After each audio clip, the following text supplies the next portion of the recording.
বীরের জাতি আত্মপ্রকাশের দিন।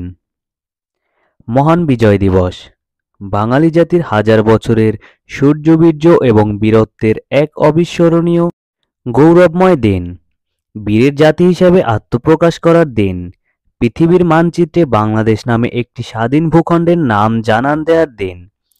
জাতির পিতা বঙ্গবন্ধু শেখ মুজিবুর রহমানের নেতৃত্বে 1948 সাল থেকে 52-র ভাষা আন্দোলন, 66-র 6 দফা, 69-এর গণ অভ্যুত্থান, 1971-এর 7ই মার্চের ঐতিহাসিক ভাষণ, 26শে মার্চে গণহত্যা শুরু হলে 26 মার্চের প্রথম প্রহরে বঙ্গবন্ধুর স্বাধীনতার ঘোষণা, 17 এপ্রিল মুজিবনগর সরকার গঠন এবং রক্তক্ষয়ী মুক্তিযুদ্ধের মধ্য দিয়ে 30 লাখ শহীদ ও 2 লাখ মা বোনের আত্মত্যাগের বিনিময়ে অর্জিত হয় স্বাধীনতা। 1971 সালের 16ই ডিসেম্বর পাক সেনাদের আত্মসমর্পণের মধ্য দিয়ে চূড়ান্ত বিজয় অর্জিত হয়। সেই হিসেবে বিজয়ের 52 বছর পূর্তির দিন আজ। 1971 সালের 16ই ডিসেম্বর বাঙালি জাতি পরাধীনতার শেকল ভেঙে প্রথম স্বাধীনতার স্বাদ গ্রহণ করে।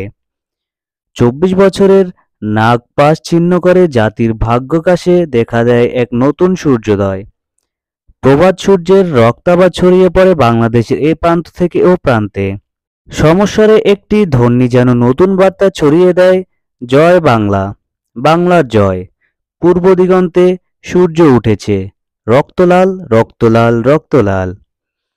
মহামুক্তির আনন্দ ঘোর এই দিনে এক নতুন উল্লাস জাতিকে প্রাণ সঞ্চার করে, সজীবতা এনে দেয়। যুগ যুগ ধরে শোষিত বঞ্চিত বাঙালি চোখে আনন্দ অশ্রু আর ইস্পাত কঠিন দৃঢ়তা থেকে নিয়ে এগিয়ে যায় সামনে। বিন্দু বিন্দু স্বপ্নের অবশেষে মিলিত হয় জীবনের মোহনায়। বিশ্বকবি সোনার বাংলা নজরুলের বাংলাদেশ, জীবনানন্দের রূপসী বাংলা রূপের তাহার নেই কো শেষ। বাংলাদেশ আমার বাংলাদেশ। বাঙালি যেন খুঁজে পায় তার আপন সত্তাকে। আদি বাঙালির সাংস্কৃতিক ও আর্থিক সামাজিক জীবন এবং ক্রমবিকাশের চূড়ান্ত পর্যায়ে এসে বাঙালির শৌর্যবীর্য যেন আর একবার ধপ করে জ্বলে ওঠে। প্রথম আগুন জ্বলে 52-র 21শে ফেব্রুয়ারি। ফাগুনের আগুনে ভাষা আন্দোলনের দাবি আর উন্নাতাল গণমানুষের মুক্তিবদ্ধ হাত একাকার হয়ে যায় সেদিন। ভাষার জন্য প্রথম বলিদান, বিশ্ববাসী অবাক। পাকিস্তানের সাথে হিসেব নিকেশের হালখাতার শুরুতেই রক্তের আঁচড় দিয়ে বাঙালি শুরু করে তার অস্তিত্বের লড়াই। পলাশীর আক্রমণে হারিয়ে যাওয়া সেই সিরাজউদ্দৌলা আবার বঙ্গবন্ধু শেখ মুজিবুর রহমান রূপে এ লড়াইয়ে সেনাপতি হিসেবে আবির্ভূত হন।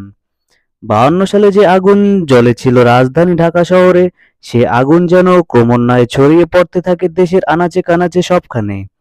বাঙালির বুকের ভেতর জ্বলে ওঠে আগুন এবং সহস্র বাঙালির মধ্যে প্রবাহিত হতে থাকে।